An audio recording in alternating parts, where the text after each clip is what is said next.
Hola a todos, ¿cómo están? Soy Michel Montoya. Estamos en el primer capítulo del podcast Entre Sombras, encabezado por el Consejo de Protección de Derechos, presidido por el doctor Tito Aguirre, alcalde, y la abogada Miriam Guerrero. En este capítulo vamos a tener un invitado muy especial. Él es del doctor Esteban Guerrón, psicólogo clínico. Cuenta con una trayectoria bastante interesante, la verdad. Fue profesor en la Universidad Técnica de Ambato durante 8 años. También fue director de la Casa Hogar San Carlos, director de la Clínica de Adicciones Procubana, responsable distrital del Distrito 17 de 12 y actualmente psicólogo clínico también del Centro de Salud de Puerto Quito. El capítulo de hoy vamos a hablar de un tema bastante interesante que algunos considerarán un tabú, hablar un poco de lo que es salud mental, pero el día de hoy vamos a abordar esta temática, la salud mental desde el enfoque de las adicciones y cómo han afectado en la época de pandemia al incremento de los casos de violencia. Entonces, primero, darle la palabra al invitado. ¿Qué tal se siente? ¿Cómo se siente estar aquí? La invitación que le hemos hecho el día de hoy. Bueno, primero muy agradecido porque este tipo de espacios nos permite interactuar con la sociedad, con la comunidad. Muy agradecido porque también me hayan considerado poder aportar algo, ¿no? Y frente a esto, la parte que mencionabas muy interesante es sí sobre un tabú, porque realmente en la sociedad actualmente consideramos que la salud mental es simplemente cuando una persona tiene una alteración mental o tiene una dificultad en sus funciones cognitivas, o cuando vulgarmente lo llamamos está loco, está ido, utilizamos un término medio peyorativo, medio agresivo, y eso hace que la sociedad, la comunidad determine que no es importante la salud mental, y sobre todo en estos tiempos que hemos pasado de confinamiento por el tema del COVID, y hoy que estamos en un proceso post-confinamiento. Sí, de hecho, creo que es interesante lo que acaba de decir. Muchas veces yo creo que se considera este tema de la salud mental desde el enfoque de las intervenciones, porque siempre se ha tratado de que una vez que el problema surge es que se trata de solventar, ¿no? Pero nunca se habla en temas de prevención. Por ejemplo, desde su experiencia, algún acercamiento a la prevención que ha tenido, ha evidenciado que algunas instituciones se han enfocado bastante en planes de prevención para la salud mental o algo por el estilo. Hay que recalcar dos parámetros primero, o sea, ver cómo estuvimos antes del confinamiento, antes de que apareciera el COVID, antes de que en Asia hicieran el ceviche de murciélago, y desde ahí empezamos a estigmatizar también, ¿no? Empezamos a estigmatizar, a etiquetar incluso un grado de xenofobia. Sí, también hay que empezar desde ahí como una parte de salud mental. Y también después hacer un análisis de qué es lo que sucedió en confinamiento y cómo estamos hoy saliendo. El tema de prevención, las instituciones públicas de alguna forma han tratado de ir haciendo prevención. La comunidad ha tratado de hacer prevención. En casa hemos tratado de hacer prevención de forma inconsciente. Cuando hacemos en la casa, están los niños jugando, el papá y la mamá les dicen que no salgas en la noche porque hay peligro. De cierta forma ya estamos haciendo prevención y estamos generando un cuidado. Pero afortunadamente dentro de las instituciones públicas y algunas instituciones privadas, la prevención dentro de campañas estratégicas dieron un resultado. En algunos otros casos la comunidad no prestó atención, hizo que la salud mental lo dejáramos de lado. Producto de eso, que es lo que hemos experimentado en tiempos de confinamiento, hemos tenido dificultades, es decir, siempre hemos querido tener más tiempo para convivir y compartir con la familia, y de eso nos hemos quejado siempre. Pero cuando nos obligaron a estar confinados, ya no soportamos estar en casa. Sí, disculpa que te interrumpa, hay un aspecto importante que creo que las personas entendieron que la conducta del confinamiento, de hecho, para las personas que no conozcan, un confinamiento produce ciertas alteraciones dentro del sistema cognitivo. Muchas personas entienden el confinamiento como que se les priva de algo a lo que están acostumbrados, y de hecho esos resultados se vieron en Guayaquil. No sé si recuerda cuando hubo el tema de la pandemia y la prensa hablaba de la conducta de ciertas personas cuando supuestamente quemaban cuerpos, y es una noticia que llegó bastante lejos. Yo tengo una amiga en Corea que ella incluso me contactó y me dijo, Michel, ¿qué está pasando en Ecuador? Que en los medios sale todo esto. Y ese tipo de conductas son lo que acarrea el confinamiento. Y cuando hablamos de eso, exactamente, un tema que es bastante interesante es que hubo un control bastante estricto los primeros 3 meses de la pandemia. No sé si recuerdan que la policía pues se puso la camiseta del pueblo y empezó a hacer su trabajo como le compete. Y ciertas personas que estaban acostumbrados al consumo de sustancias, alcohol, al tabaco, incluso a los estupefacientes, se vieron obligados a permanecer en casa, porque cuando salían, a pesar de que la adicción les obligaba a salir, pues la policía, al ver tener sus normas bien estrictas, se los llevaban. Y eso influyó bastante. Una palabra clave que nos permite ir dando un entendimiento a todo esto es justamente saber cuál es el equilibrio emocional que tuvimos. Cuál es el equilibrio emocional que tuvimos antes, cuál es el equilibrio emocional con el que trabajamos en el tiempo del confinamiento y con qué nos quedamos ahora. Hablar nosotros de un estado emocional también nos conlleva a ver el trabajo de vínculo. Hoy por hoy estamos preocupados un poco más sobre la parte económica. Hemos dejado algunas cosas pendientes sobre la mesa, como es el vínculo de la familia, como es el proceso del buen trato y evitar la violencia. Hemos dejado también de lado un poco el consumo de sustancias como una parte esencial. Hemos dejado también el maltrato y la violencia. Y nos hemos enfocado hoy como salud mental y hemos enfocado todos a buscar una parte de sustento económico. Pero hay algo importante, el equilibrio emocional. Y aunque se crea medio extraño, la salud mental o el equilibrio emocional también genera economía. Es algo obvio, pero que hemos obviado. ¿Y por qué hemos obviado? Porque estamos buscando formas de buscar dinero. Pero si una persona no tiene un equilibrio emocional, se siente inferior a muchas cosas y no puede ejercer un emprendimiento. Sí, y eso hace que tengamos un nivel económico bajo también.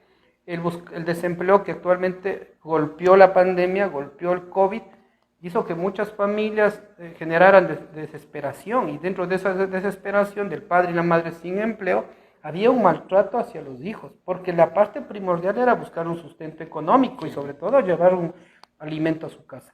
Entonces, ahí es donde hablamos cómo es el equilibrio emocional, desde dónde parte.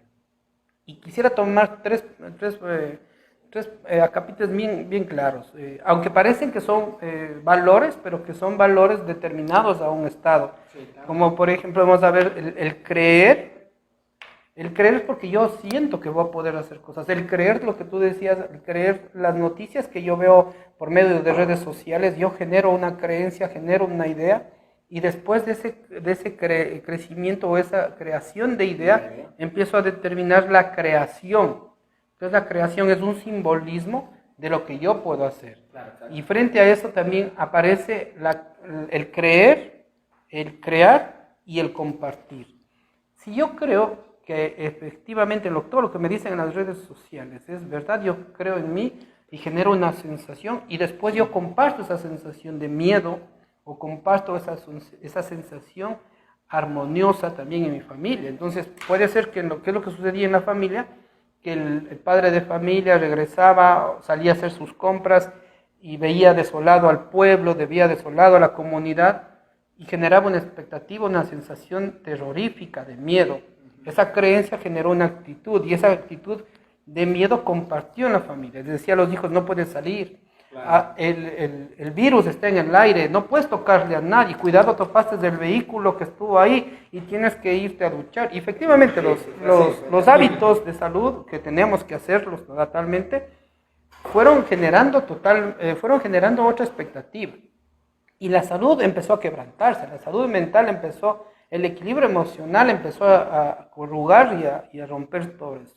En la parte, no solo yo hablaría de Guayaquil, sino hablaría de todos los lugares, incluso los rincones del Ecuador, que fue golpeado esto porque a nadie nos dijeron: vas a tener que pasar y a convivir realmente. ¿Has querido vivir siempre en familia? Pues hoy tienes que convivir. Sí, en Guayaquil fue más por el impacto de la noticia. Yo creo que jugó bastante el tema de los medios. Se enfocaron como demasiado en eso, pero obviaron la parte que estás hablando en este momento. ¿Qué es lo que nos sucedió cuando en ciudades pequeñas de población, ¿no? En lugares más alejados de Guayaquil, llegaba una persona o viajaba una persona de Guayaquil o de Machala, donde también empezó el brote, y se trasladaba hacia otra ciudad, le etiquetaban, hacían cercos. Recuerdo en Baños que hubo incluso un cerco donde salió el alcalde y no permitía que ingresaran los policías a su refugio, a su escuela, Como un cerco. para que no ingresen, porque teníamos miedo. Es decir, una persona que al momento se contagiaba, regresaba y empezamos a satanizar. Entonces el equilibrio, el desequilibrio emocional que generaba es justamente de terror, de miedo, porque veíamos a una persona que era tu misma especie, la especie humana era totalmente tu agresor. Era el enemigo, como que... Y lo vimos, sí, lo vimos como un agresor dentro del tiempo de COVID, pero no nos dimos cuenta que el agresor también fue antes del COVID, con la parte de delincuencia, el consumo de sustancias. Muchas veces decimos que el traguito, la cervecita, te hace daño. El problema es saber hasta dónde puedo yo tener un equilibrio y consumir una cerveza. Tener una reunión de amigos, de una fiesta, y empezar a tomar 1, 2 o 3 licores o vasos de licores o hasta una cantidad mesurada y decir, sí, hasta aquí lo puedo hacer y hasta aquí me lo retiro.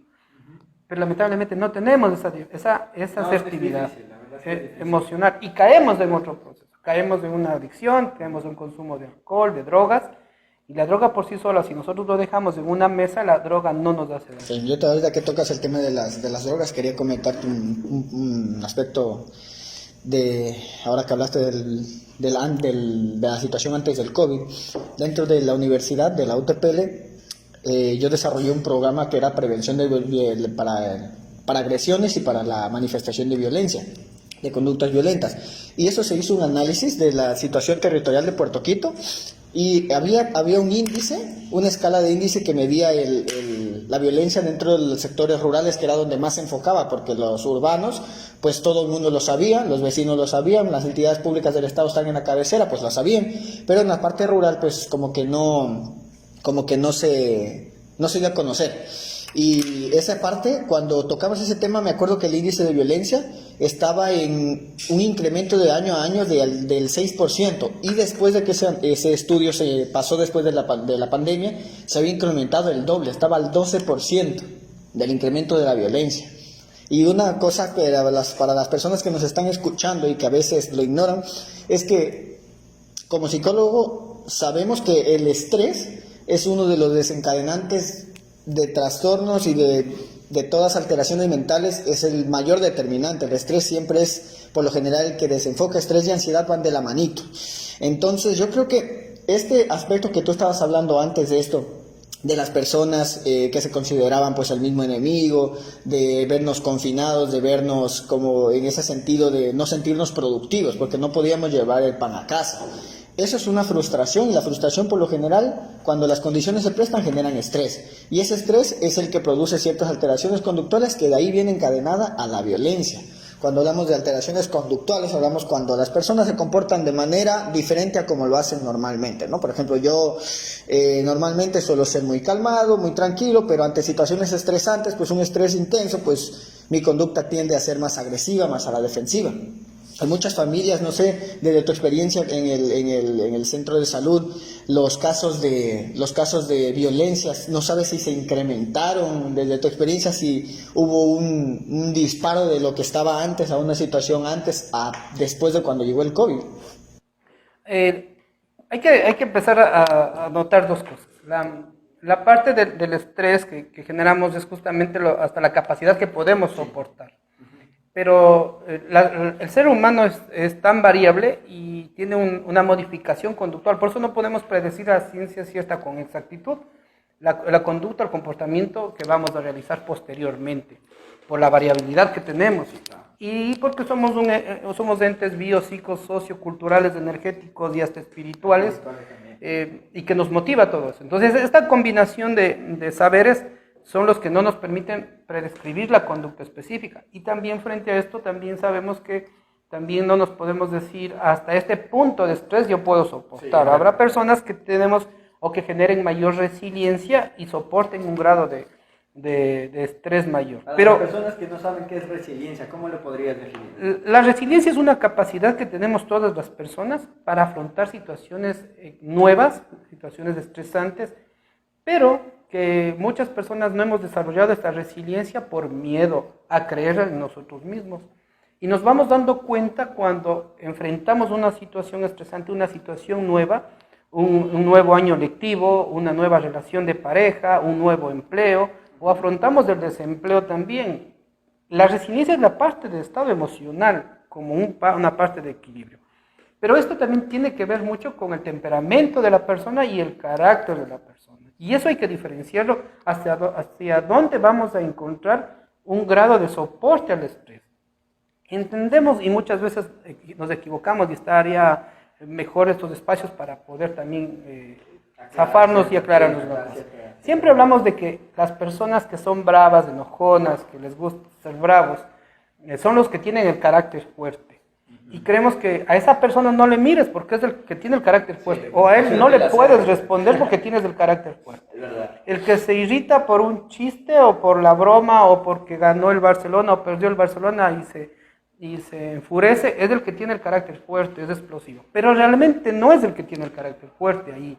Más bien es quien tiene el carácter débil, porque su temperamento, su condición temperamental, que es innata, que venimos de fábrica, la fábrica de nuestra genética, el temperamento está determinado, somos explosivos, somos sanguíneos, somos coléricos, y el carácter es la parte que nos vamos adquiriendo en el entorno, con la convivencia con la familia, con la educación, con la sociedad.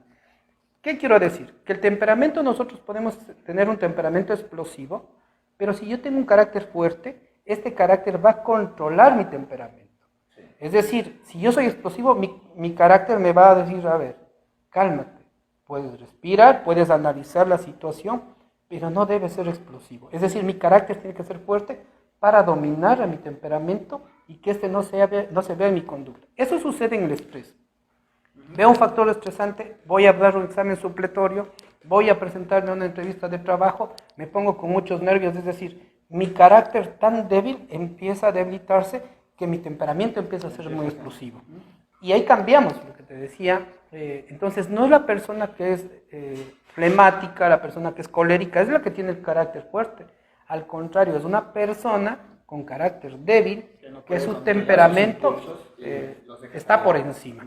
Entonces, esa parte que parece media sencilla de hablarlo, en procesos terapéuticos lo podemos hacer, en procesos en la casa también controlando. Imagínate una parte muy sencilla.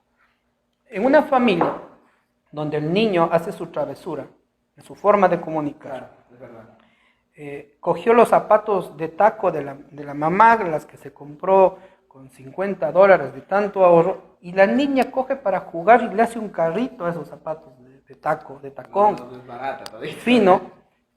¿Qué sucede con la madre? Al momento de ver esa escena, la madre se irrita, se enfurece. Es una respuesta, yo creo que la irritación y el enojo es una respuesta ya. Y no aprovecha la imagen y la creatividad del niño. Claro, lo que prevalece ahí es, tengo un poder, funciona más y tiene mayor valor mis zapatos de taco aguja de $50 que la función creativa de mi hija para hacer eso. Y voy y castigo a mi hija o a mi hijo. Voy y castigo, maltrato, y trato de salvar lo poco de esos zapatos, de aguja tacón. Ahí es donde podemos nosotros decir, ¿dónde estuvo el temperamento o el carácter de la persona? ¿Cómo esta persona tiene un grado de resiliencia para afrontar una situación estresante? Sí. Termina maltratando a la niña o al niño, y después de un tiempo, pasa 2 horas o en la noche, le ve a la niña o al niño dormir y genera un sentimiento de culpa y dice, mi hija o por mis hijos es por quien vivo, pero tú estás viviendo por un maltratar. Entonces, esta parte de equilibrio emocional, de cómo yo puedo controlar el factor estresante, de controlar mis zapatos de tacón aguja y buscar el beneficio de la creatividad de mi hijo. Hay otro aspectito que ahorita tocaste y que hay mucha gente que creo que se aprovecha del concepto de estrés. Hay muchas personas que cuando dicen, no, es que yo estoy estresado, ven al estrés como el enemigo, ven al estrés como algo que no debe estar.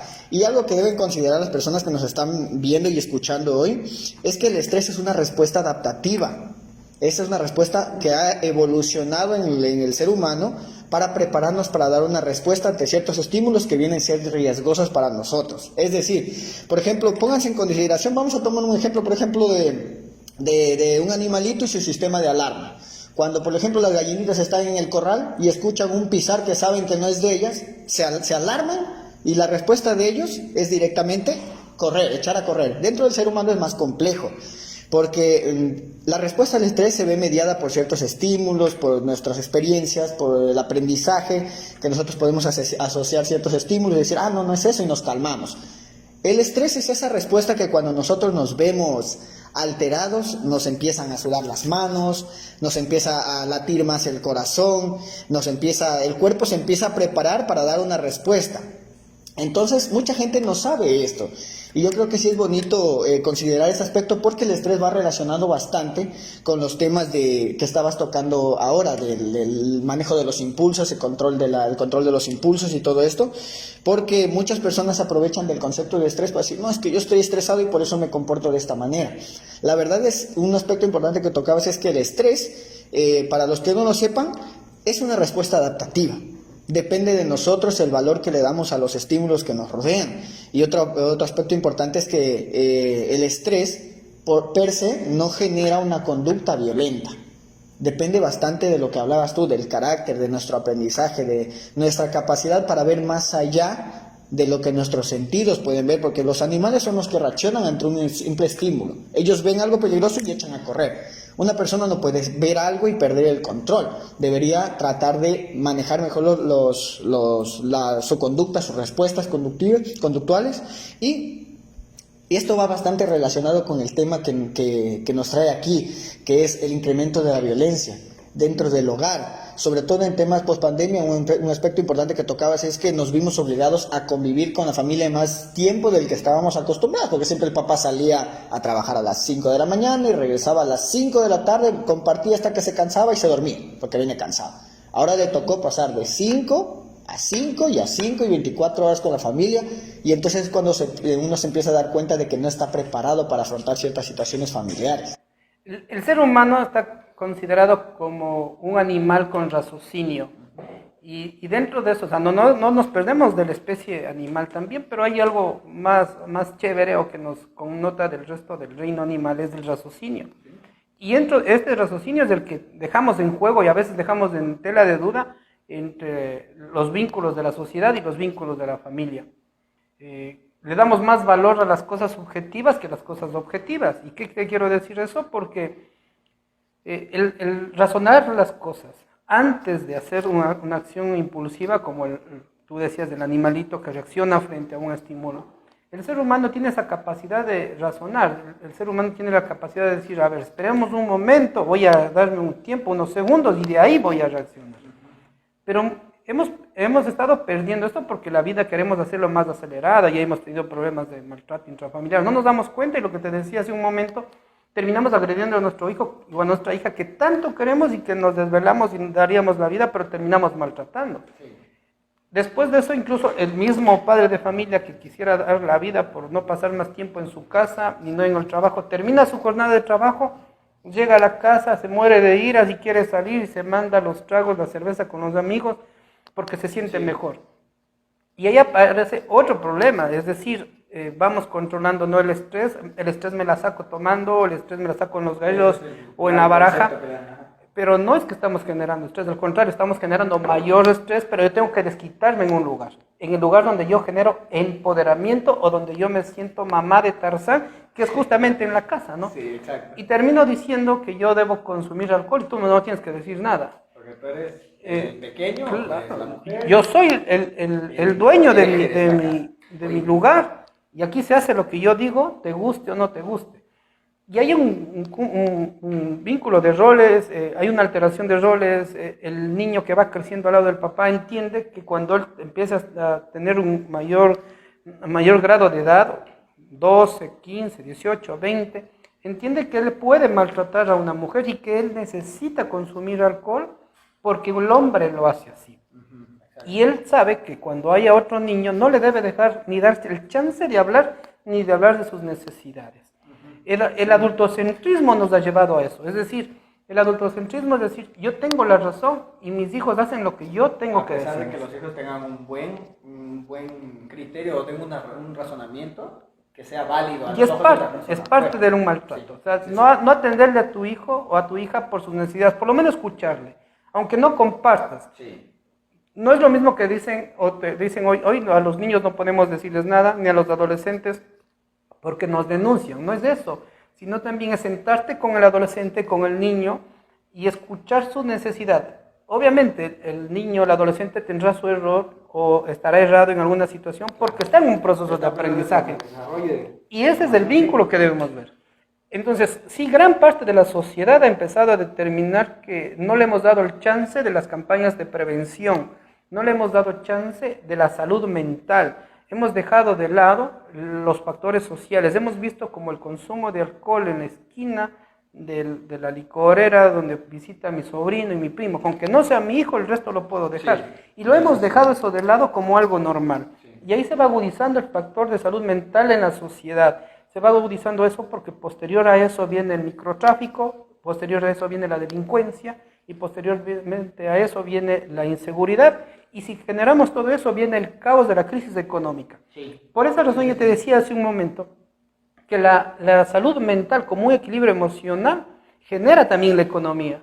Es algo obvio, pero que lo vamos obviando, o lo vamos tapando porque lo vemos simplemente como unos fenómenos sociales o los vemos como un problema social aislado. Pero esto es una parte complementaria. No me toque a mí, pues no existe. Justo, o sea, mi familia, y a veces tenemos esa dificultad, creemos que la familia perfecta la consideramos entre el padre, la madre y los hijos, pero la familia perfecta no está en la conformación. Estructural. La familia perfectible y modificable es la que va reconociendo sus dificultades y la que va reconociendo sus errores y que busca apoyo. Es como cuando nosotros vamos a la escuela y estamos dentro del proceso de aprendizaje y la profesora nos dice, vas a aprender las vocales y yo no puedo hacer la letra A y yo confundo la letra B con la letra D y no es que tenga dislexia, sino que confundo.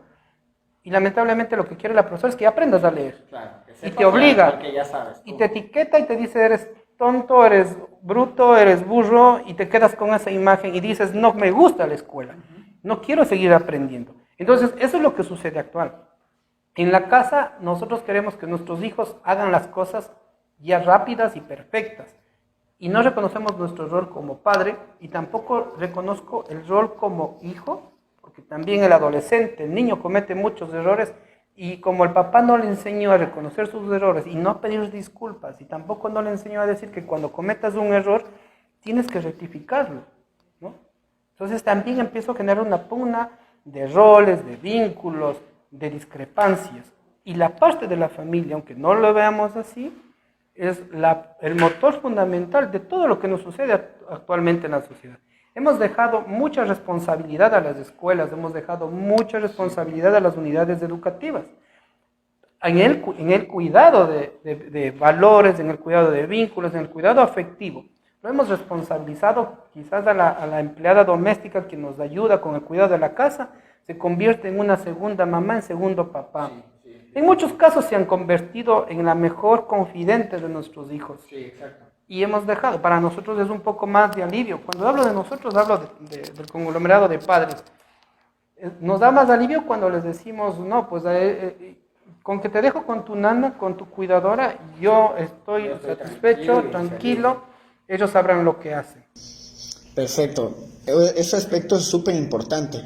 Y un temita que creo que con el que ya vamos a cerrar un poco el tema, porque lo hemos abordado bastante bien, es justo lo que terminaste de decir, el sentido de comunidad, ¿no? Hay gente que no entiende lo que es el sentido de comunidad, no entiende lo que viene siendo el concepto de calidad de vida.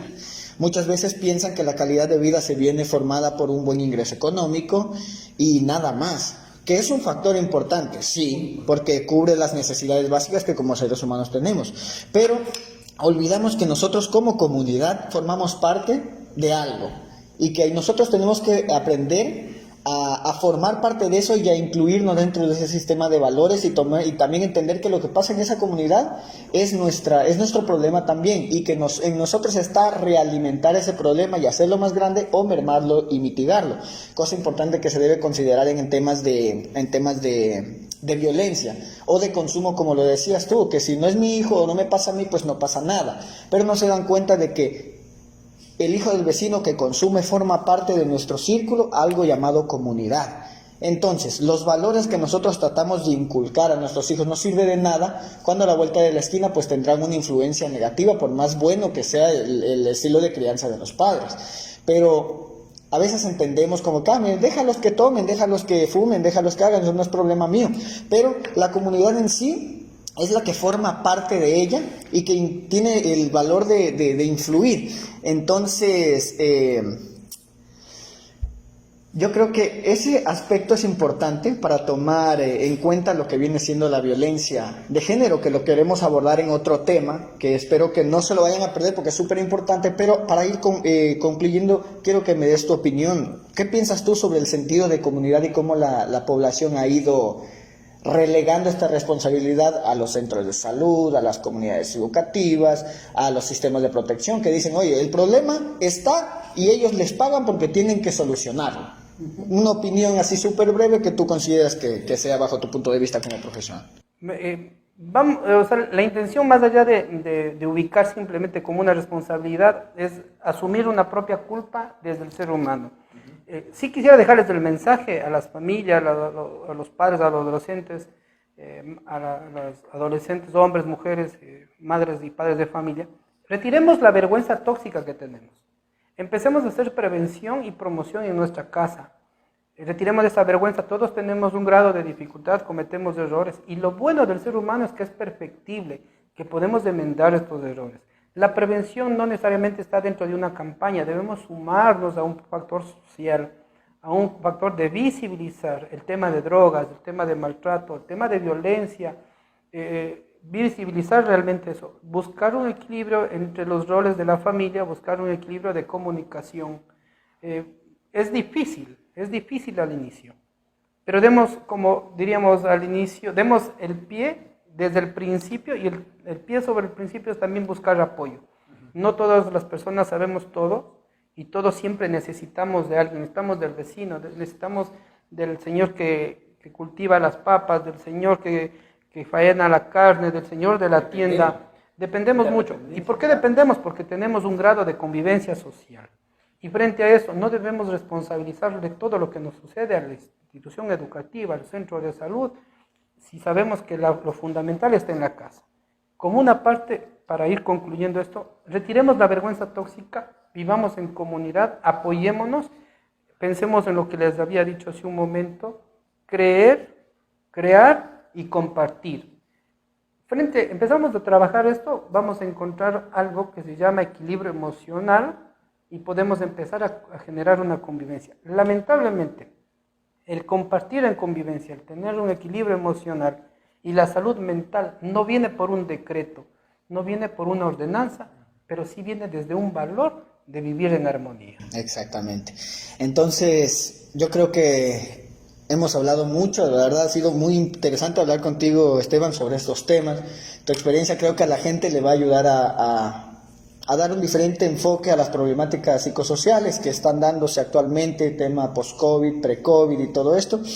Y pues a ustedes, amigos, espero que les haya gustado este capítulo, la verdad, un súper invitado. Vamos a seguir con esta ronda de capítulos tratando de otras temáticas igual de importantes, espero que no se la pierdan. Vamos a seguir en contacto y pues yo creo que eso sería todo, Esteban. ¿Sí? Agradecerle al Consejo de Protección de Derechos, al GAT Municipal de Puerto Quito, por el apoyo, por estos espacios de creación de contenido que son súper importantes para que la comunidad pueda participar y pueda también formarse un poco, sin necesidad, claro, de estar sentado en una pantalla 3 horas, sino que a veces con una conversación abierta con alguien que sepa del tema, pues te puede ayudar a aclarar ciertas dudas. Entonces, amigos, este ha sido el primer capítulo de Entre Sombras. Espero que les haya gustado, les haya servido. Yo me despido de ti, Esteban. Un gusto y gracias por aceptar la invitación. Hasta luego. Gracias.